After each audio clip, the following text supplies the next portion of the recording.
jiru appilikeeshina kanaa jechuudha kan isin gadi buufattanii. Appilikeeshina kana erga gadi buufattanii jettanii kunoo BNM with board akkanatti meeshaa jechuudha. Amma akkuma arguu jirtan kunoo barreessuu jira jechuudha kunoo.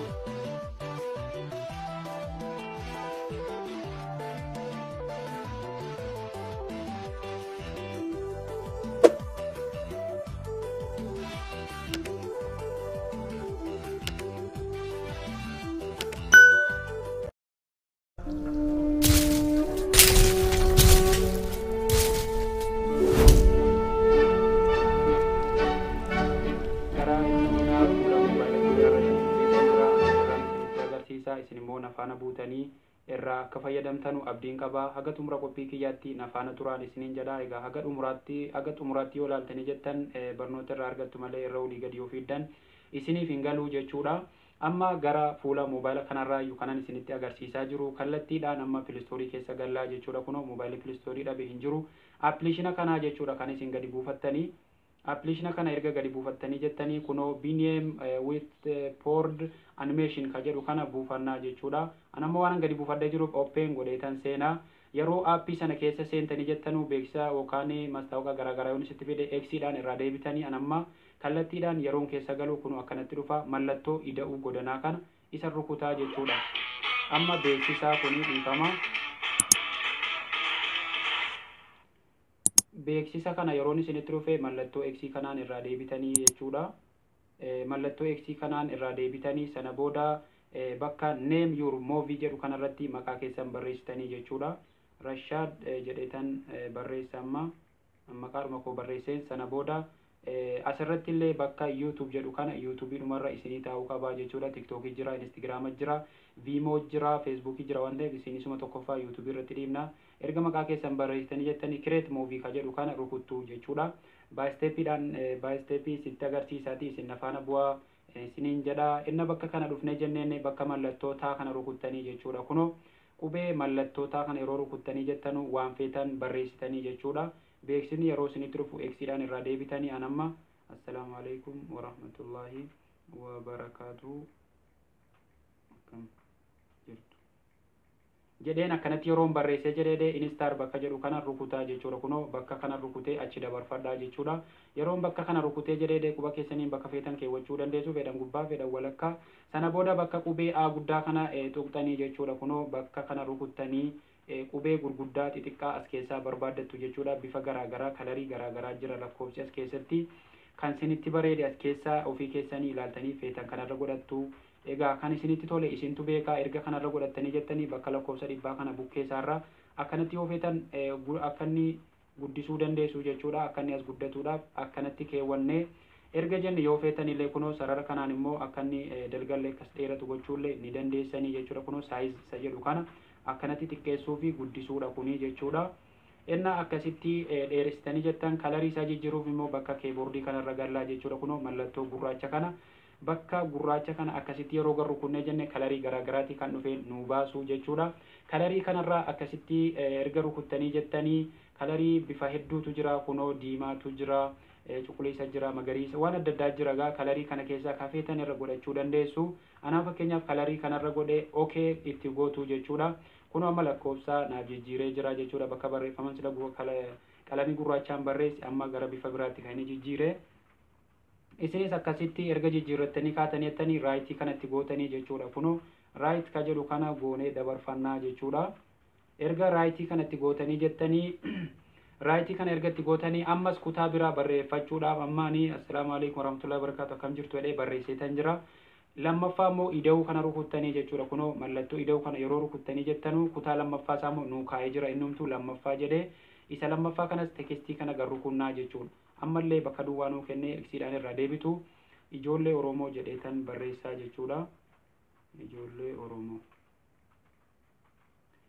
akkasitti erga barreessitanii kaatanii jettanii ammallee instaar ka jedhu kana rukunnaa jechuudha.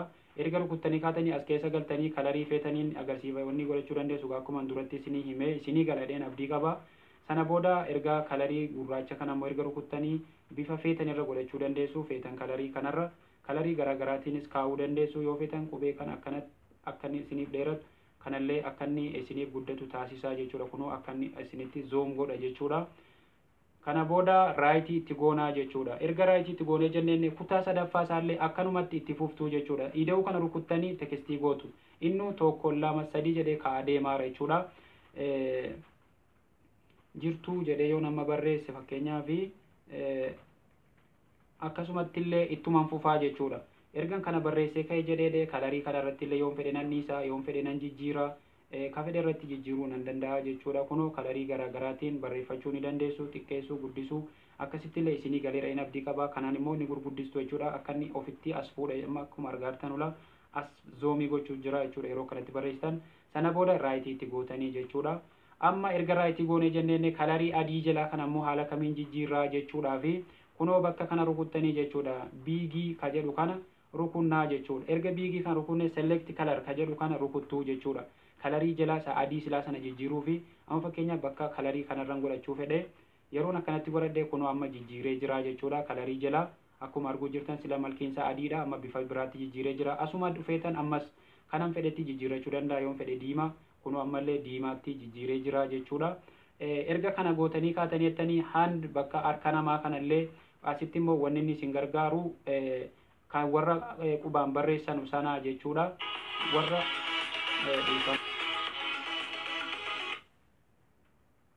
dhiifama mastaawqata irra dhufee bakka harka namaa kana yeroo rukunnee jennee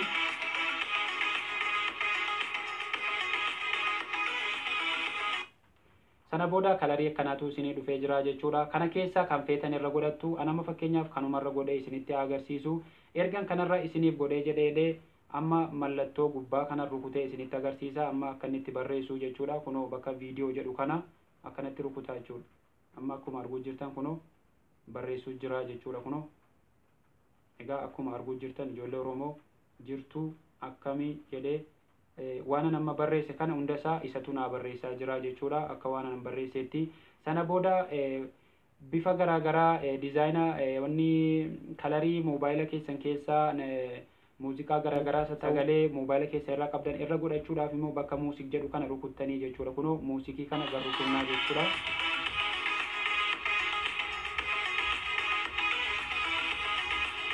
Bakka muuziqii kana erga rukuttanii jettanii yoo feetan sagalee keessaniin dubbachuu dandeessu jechuudha. Kunoo sagalee keessaniin dubbachuu fi voice over ka jedhu kana rukuttu.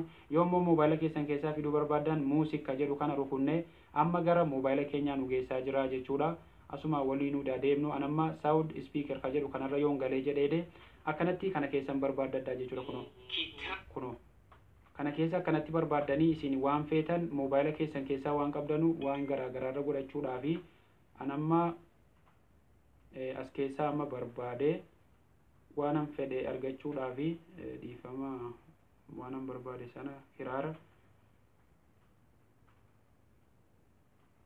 egaa kiraara ofii keessanii feetan sana argachuudhaaf isin iddoo isaa ni beektanii waan iddoo isaa beektaniif qallaalumatti dhattanii argachuu dandeessanii. Ani garuu ammatti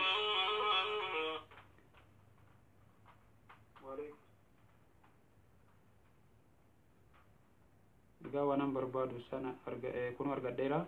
Amma fakkeenyaaf kunoo kanarraan godhadhee jechuudha. Amma fakkeenyaaf kanarra waan godhadhee kunoo akkuma arguu jirtan amma kalarii kanarra godhee sagalee kanarra godheetan jira. Sagalee kana immoo xiqqeessuullee ni dandeessu. Kanallee jala godhattanii isa kana akkanatti jala gootanii isa kana immoo akkasitti gadtuqtanii amma fakkeenyaaf akkam jirtu nagaa keessanii an nagaa kooti galata rabbiin galanni haa ga'u isin akkam jirtu jedhee amma sagalee waraabeetan jira jechuudha. Erga sagalee waraabee seef ka jedhu kana rukutaa jechuudha. Amma lachuu gara lamaaniin iyyuu ni jira jechuudha. Kunoo akkasitti gadtuqtanii amma fakkeenyaaf akkam jirtu nagaa keessanii an nagaa kooti galata rabbiin galanni haa ga'u isa kana sagalee isaa ol kaaftanii isa kana xiqqeessitanii akka inni wal duraa duubaan akka inni sagalee keessan jalatti illee akka dhaga'amullee gochuu ni dandeessu jechuudha. Gara lamaanitti iyyuu jechuudha. Kunoo inni gama kana jiru isa siin qafoo keessan irraa fiddanii inni gama kana ammoo isa moobaayilii keessan keessaa isa ofii keessanii waraabdanii yoollee isinii ta'uu dide dilet ka jedhu kunoo ni jira.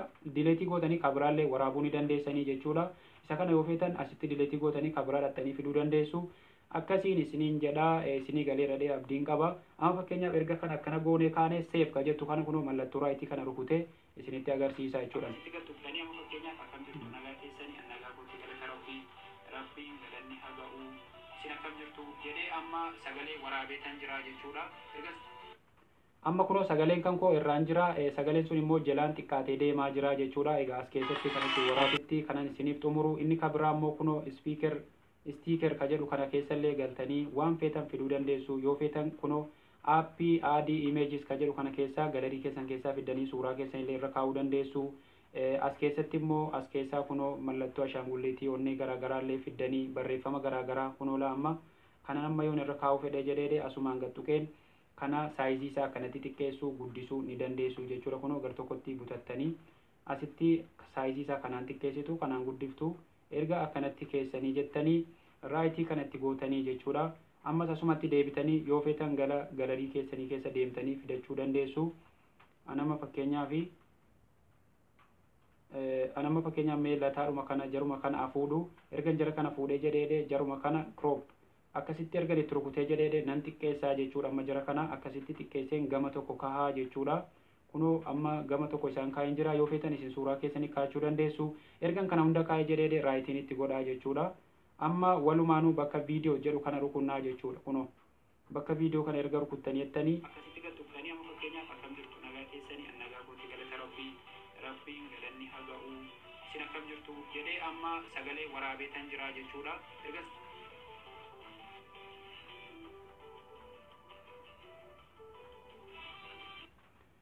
Egaa haala kanaanii aga barnoonni biraatii walitti deebinu nagaa rabbii keessanaa turaan isiniin jedha. Egaa barnoonni inni kan waa'ee aappii amma reefuu egaa isinii galee dhadhee abdiin qaba. Mallattoo ida'uu kan rukuttanii amma kutaa sadiitti isin barsiisitan jira. Sana booda 4 jettanii 5 jettanii kunoo akkanumatti isinii kaa'ee jira.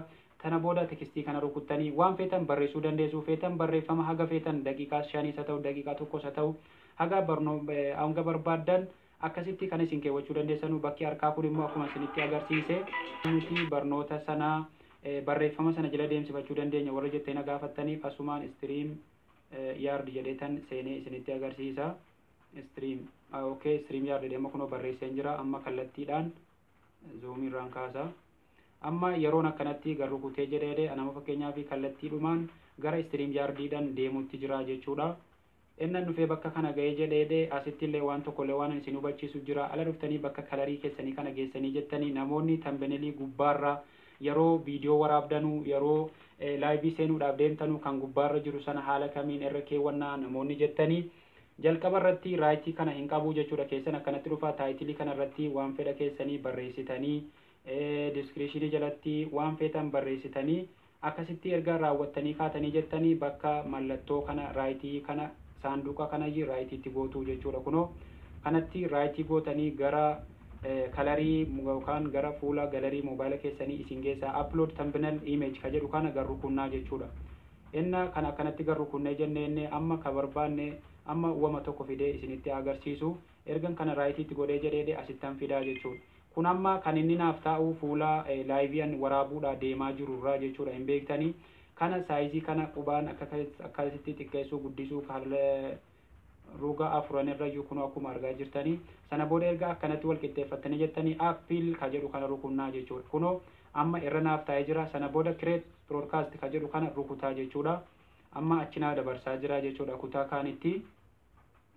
Innan dhufee bakka kana ga'ee jedhee fakkeenyaaf namoonni utuu laayivii irra jirtanuu fa'aa laayiviin isin baasee jedhee bakki isin tuqxanii deebitanuu kunoo bakka kanaa jechuudha. Namoonni utuu laayivii waraabaa jirtanuu kabiraa seenuu utuu hin taane isuma kanatti deebitu jechuudha. Create broadcast jedhu kana tuquu dhiiftanii tuqaa sadan kana yeroo rukuttanii jettan edit enter studio ka jedhu kana rukunnee laayivii keenyatti deebi'uu dandeenya. Gara laayivii keenyatti nu deebisa malee wanti inni kabiraa nu banachiisuuf hin jiru jechuudha.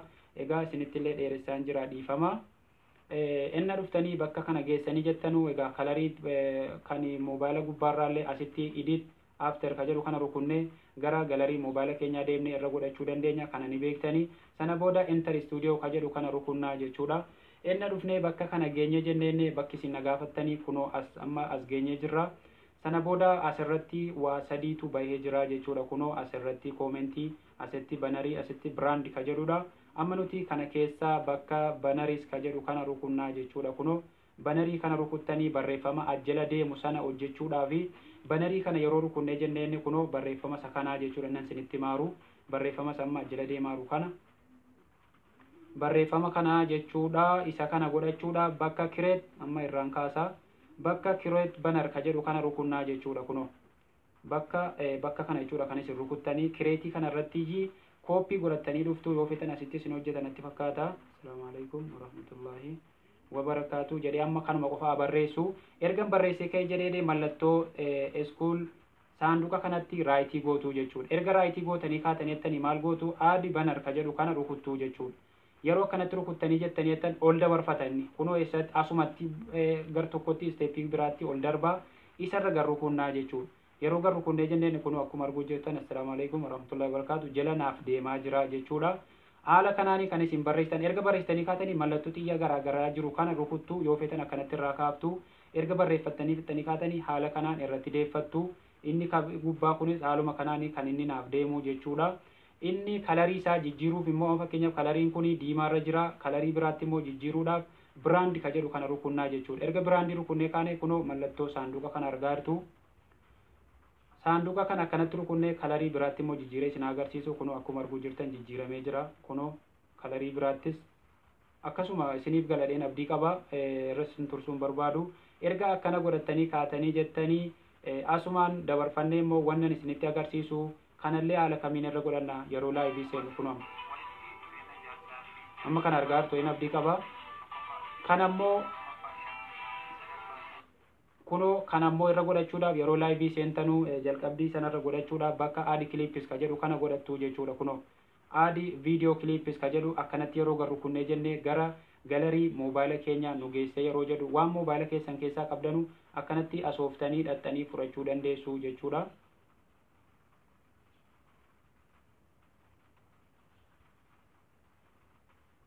Egaa moobaayila keessan keessaa hidhattanii waan barbaadan sana fudhattanii akkanatti gaditti rukuttanii yeroo jettan sarchii isiniif ta'a jechuudha. Dhufee bakka kana isiniif ta'a. Kunoo akkuma arguu jirtan amma kan koo daawunloodii gochuu jira jechuudha. Akkanatti kan isin irra godhattanii amma fakkeenyaaf kana jechuudha kunoo. Isa duraan asirra jiruun isinitti agarsiisa. Bakka mallattoo shaw jedhu kana rukuttanii jechuudha.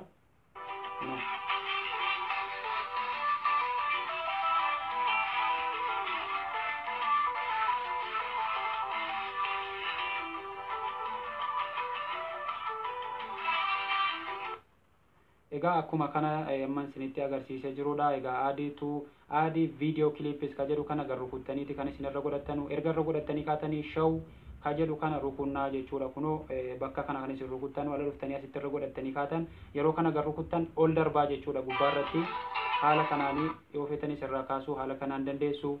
Egaa barnoonni kiyya irraa kana fakkaata. Haga barnoota biraatiin walitti deebinu nagaa rabbii keessanaa turaan isiniin jedha. Garuu bakka kana irra godhachuuf dura go live ka jedhu kana rukuttuu qabdu jechuudha.